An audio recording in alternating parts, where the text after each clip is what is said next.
Hi, Eddie G's Music World, November 11th, 2019. I am redoing the show I just did because I did it with video from the Ed Sullivan Show, video playing, and then I discussed the video. Now, this broke laws, copyright infringement, and I'm not going to go through all of those things again and start looking for a video that is it's kind of like you don't have to have a copyright settlement. Not that I don't want to pay, I don't know how to pay. They just say you can't do it, it's not allowed because of copyright. So there's other copies of this video around, but I don't know if they're going to block those too. So I'm going to try to lay off of the copyrights.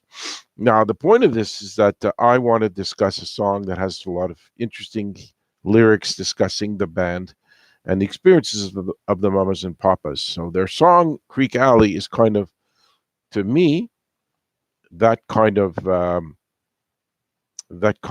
song where they discuss a lot of things about the band. Now I will go to the lyrics, and from there we will be able to get going. Now the big song begins. John and Mitchie were getting kind of itchy. Mitchie was like kind of a cute name for Michelle Phillips, who was married to John Phillips, who did singing.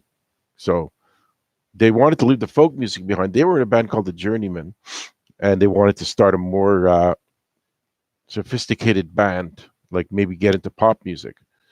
So that's what that line's about. Zal and Denny working for a penny. They were obviously starving musicians, trying to get a fish on the line. In the coffee in a coffee house, Sebastian sat, and after every number, they passed the hat. So that's pretty self-explanatory. They were not big deals at the time, and then they went on to do other things, which I'll discuss. Well, you can just tell you they were part of Love and Spoonful, who had like Summer in the City and other songs. So that's what that's about. And after every number, they'd pass the hat. So I said that. McGuinn and McGuire just to getting higher. Those are references to their drug usage. And also, Roger McGuinn was in the Byrds, and they had a song called 8 Miles High. And so that's what the point of the getting higher was. And Barry McGuire sang Eve of Destruction. They must have been working together. And that's the significance there. Getting back to it, then they say in LA, you know where that's at. So this is where they were. This is must have been part of the LA scene. And no one's getting fat except Mama Cass. We all know what that means. Mama Cass was very fat. Zali and said, Denny, you know there aren't many who can sing a song the way that you do. So that was like that was talking to Denny Doherty, who was originally from Nova Scotia, but Zal must have met him and said, Zal Yanofsky from Love and Spoonful, and said, let's go south. So they must have headed out to the south. And then Denny said, Sally, golly, don't you think that I wish I could play guitar like you? So Zal Yanofsky was a guitar player, so he must have really said that to him. So this is really a story about the band. And I recommend you do go on YouTube yourself or get your record out. It's called Crequee Alley by Mamas and the Papas. Zal, Denny, and Sebastian sat at the Night Owl, which was a club. And after every number, they'd pass the hat. So they're repeating that lyric again. Then McGuinn and McGuire still getting higher. They're repeating that one about the drug use or the Byrds. In LA, you know where that's at. No one's getting fat except Mama Cass. So this is the chorus. So they're going back over it. When Cass was a sophomore, planned to go to Swarthmore. Swarthmore was a school. She was expecting to go there, but she changed her mind one day. Standing at the turnpike, thumb out to hitchhike, take me to your New York right away. So she decided not to go to school, and she did want to go to take her chance at music. Then when Denny met Cass, he gave her love bumps. So obviously, Cass was into Denny Doherty. That was a fact. She had feelings for him, but he was not returning them. Then they called John and Zal, and that was the Mugwumps. Mugwumps were a folky band. They weren't really too huge. I know who they are. I've gone and listened to their music, but they're not like they weren't didn't have a lot of hits, but they were pretty good. And then they go back to the McGuinn and McGuire part. They couldn't get no higher, but that's not what we're aiming at. And no one's getting fat except Mama Cash. And she was.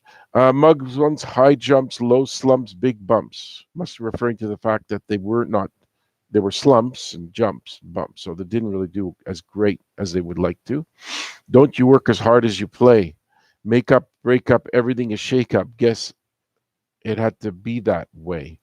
So that's more stories about that band. Sebastian and Zal formed the Spoonful, Love and Spoonful. Michelle, John, and Denny getting very tuneful. So Michelle Phillips, John Phillips, her boyfriend turned husband, and Denny Doherty, they were all together. And then they repeat the McGuinn and McGuire just to catch in fire because I guess McGuinn had hits with the Birds. He became popular. Barry McGuire had the Eve of Destruction, and maybe he was in a band. I think the New Christy Minstrels as well. So they became popular. In LA, you know where that's at, and everybody's getting fat except Mama Cass. And then maybe they're trying to say she didn't get as fat as they used to say. Then there's a bunch of dits and whoa. Broke, busted. That was when they went to the Virgin Islands, and around the area was a section called Crequee Alley. It was some section of the Virgin Islands, and they mentioned agents can't be trusted, so they must have hired people that ripped them off. I know they eventually went to Lou Adler and got him to sign to Dunhill Records, I believe. So it eventually worked out to be some kind of a connection. And Mitchie wants to go to the sea. That must have been the reference to the Virgin Islands where they went. The three of the four, but Cass can't make it. She said we'll have to fake it. We knew she'd come eventually, so that must be that they knew her. She showed up. Greasing on American Express cards. That was because they maxed out the card and they couldn't get home. I think there was some gambling at a casino and they managed to win some money and that got them out of the Virgin Islands. That's part of my memory of what I read and heard. It's low rent, but keeping out the heat's hard. So it must have been, you know, something about the weather. I don't know. Duffy's good vibrations and her imaginations can't go on indefinitely. I think Duffy was a guy who managed a bar in New York. And California Dreamin' is becoming a reality. So that pretty much means that, yes, they became the big band that they wanted to. California Dreamin' was, of course, a massive hit. John Phillips nudged Michelle and got